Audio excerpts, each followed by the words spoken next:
갑자기 의식을 잃고 쓰러져 심장이 멈춘 사람을 발견한다면 심장 박동이 돌아올 때까지 그의 가슴 중앙에 두 손을 올려놓고 규칙적으로 강하게 압박한다. 나라는 존재가 거의 지워져 자기 소멸에 이른 사람을 만난다면 나가 또렷하게 돌아올 때까지 그의 나가 위치한 바로 그곳을 강하게 압박한다.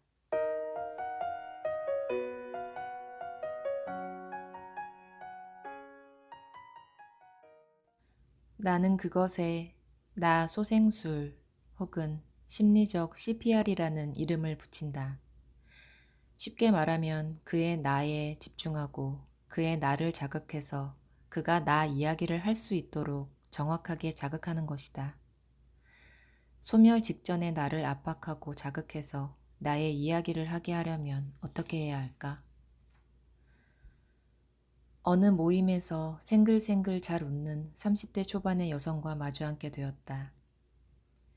유난히 잘 웃으며 세련되고 재미나게 이야기를 이끌어서 함께 있는 사람들도 금방 호감을 가질 수 있었다. 나도 그랬다. 웃음이 약간 관성적이란 느낌도 있었지만 그와 별개로 매력적인 사람이었다.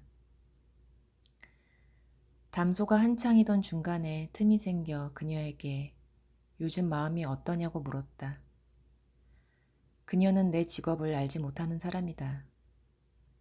화사한 모습이기만 했던 그녀가 자세를 고쳐 앉더니 사실은요 하며 뜻밖에도 사흘 전에 자살 시도를 했다는 얘기를 불쑥 꺼냈다. 설마 사실일까 의심할 수 있지만 사실이다. 그때부터 나는 그녀에게 눈을 떼지 않고 들었다. 그녀는 계속 말을 이어갔다. 그래서 그랬구나. 아이고. 나는 신음 같은 소리를 내며 자살 시도 즈음에 그녀에게 어떤 일들이 있었는지, 그 일들이 그녀에게 어떤 느낌이었는지 묻고 듣고 또 묻고 들었다. 그녀에게 집중하는 내 시선과 신음 같은 맞장구에 쿠션에 기대듯 그녀가 몸을 기울이고 있다는 느낌이 들었다. 함께 있던 다른 사람들도 당황하고 긴장했지만 빨려들듯 그녀의 얘기에 집중했다. 특별한 위로나 조언을 할 필요도 없었다. 그날 이후 그녀를 두어 번 더 만났다. 개인적인 시련이 모두 끝난 상태는 아니지만 그녀는 목숨을 버려야겠다는 마음은 버렸다. 그녀는 지금 자신의 혹독한 한 시절을 묵묵히 받아들이며 뚜벅뚜벅 통과하는 중이다. 심폐소생술은 심장 외 다른 장기들은 제쳐놓고 오로지 심장과 호흡에만 집중하는 응급처치다. 심장 기능만 돌아오면 몸의 다른 모든 기능은 알아서 연쇄적으로 작동하기 때문이다.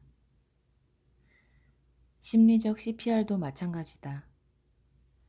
심리적 CPR은 나라는 존재 자체에만 집중해야 한다.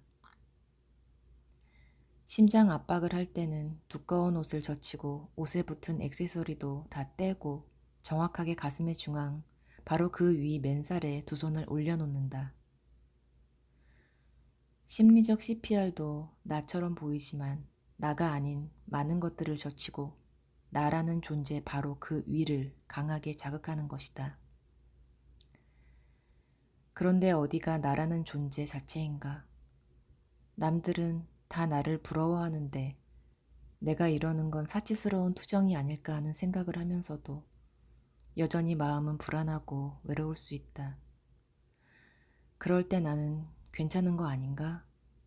그때는 내 생각이 옳은가? 아니면 내 감정이 옳은가? 감정이 항상 옳다. 나라는 존재의 핵심이 위치한 곳은 내 감정, 내 느낌이므로 나의 안녕에 대한 판단은 거기에 준해서 할 때 정확하다. 심리적 CPR이 필요한 상황인지 아닌지도 감정에 따라야 마땅하다. 그날 그녀에게 던진 요즘 마음이 어떠냐는 질문은 바로 그곳, 그녀 존재의 핵심을 정확하게 겨냥한 말이다. 그 질문은 좋은 직업을 가진 부러운 골드미스의 근황을 묻는 말이 아니다. 미모와 매력이 넘치는 젊은 여성에게 던지는 의례적인 인사말도 아니다.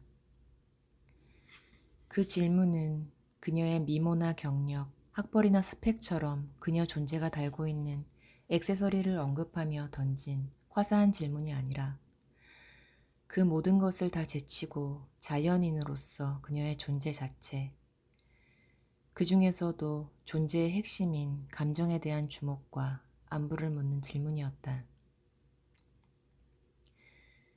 가슴의 중앙, 위, 맨살에 두 손을 올려놓듯 그 질문은 그녀라는 존재 자체를 겨냥한 것이었다. 그것이 심리적 CPR을 행할 정확한 위치이다. 거기에만 집중하면 된다. 미사일처럼 정확하게 자기 존재 자체에 눈을 맞추고 존재의 안부를 물은 사람에게 그녀의 나는 바로 반응했다. 부정맥으로 박동이 엉켜있던 심장이 정상 박동을 찾듯 혼란 속에 엉켜있던 그녀의 나가 정상적으로 작동하기 시작했다. 자신의 나에 주목하며 나에 대한 진짜 이야기를 시작한 것이다. 그때부터 그녀는 나 이야기를 막힘없이 내놓기 시작했다.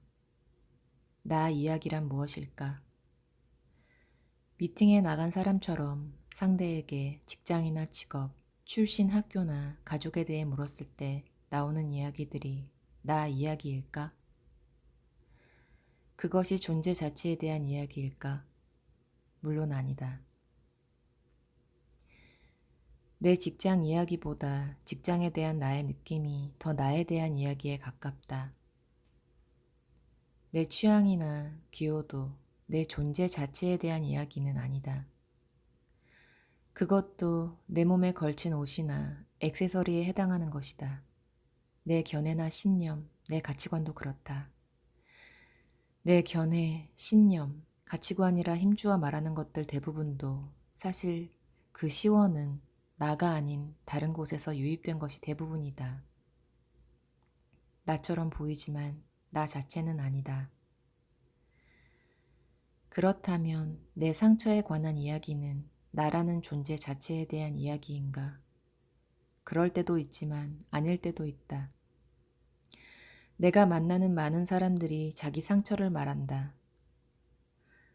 나는 어릴 때 엄마로부터 사랑을 잘 못 받아서 나는 전형적인 둘째 컴플렉스 때문에 등 이전에 만난 상담가로부터 들었거나 심리 관련 서적에서 확인한 자기에 대한 분석과 해석들을 자기 얘기라고 생각하는 경우가 많다.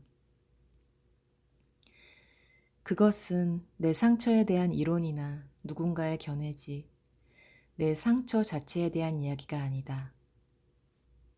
내 존재 자체가 겪고 느끼는 상처에 대한 이야기는 그렇게 박제되거나 고정되어 있지 않다. 내 존재에 대한 이야기는 언제나 살아있다. 그에 대한 감정이나 빛깔, 파동, 굴곡은 늘 달라진다. 엄밀히 말하면 어릴 때부터 부모에게 맞고 살아온 사람이 누구에게도 말하지 못한 내밀한 자기 이야기를 꺼내는 것도 존재 자체에 대한 이야기가 아닐 수 있다. 부모에게 맞던 그 아이가 느꼈던 무력감이나 수치심에 대한 이야기가 그의 존재 자체에 더 가까운 이야기다. 가정폭력에 시달린 아이가 느끼는 감정은 자라면서 분노나 무감각 등으로 얼마든지 바뀔 수 있다. 그런 감정들을 떠올리고 얘기할 수 있다면 그것이 존재 자체에 대한 이야기다. 내 상처의 내용보다 내 상처에 대한 내 태도와 느낌이 내 존재의 이야기다. 내 상처가 나가 아니라 내 상처에 대한 나의 느낌과 태도가 더 나라는 말이다. 내 느낌이나 감정은 내 존재로 들어가는 문이다. 느낌을 통해 사람은 진솔한 자기 존재를 만날 수 있다. 느낌을 통해 사람은 자기 존재에 더 밀착할 수 있다. 느낌에 민감해지면 액세서리나 스펙 차원의 나가 아니라 존재 차원의 나를 더 수월하게 만날 수 있다. 나가 또렷해져야 그 다음부터 비로소 내 삶을 살아갈 수 있다.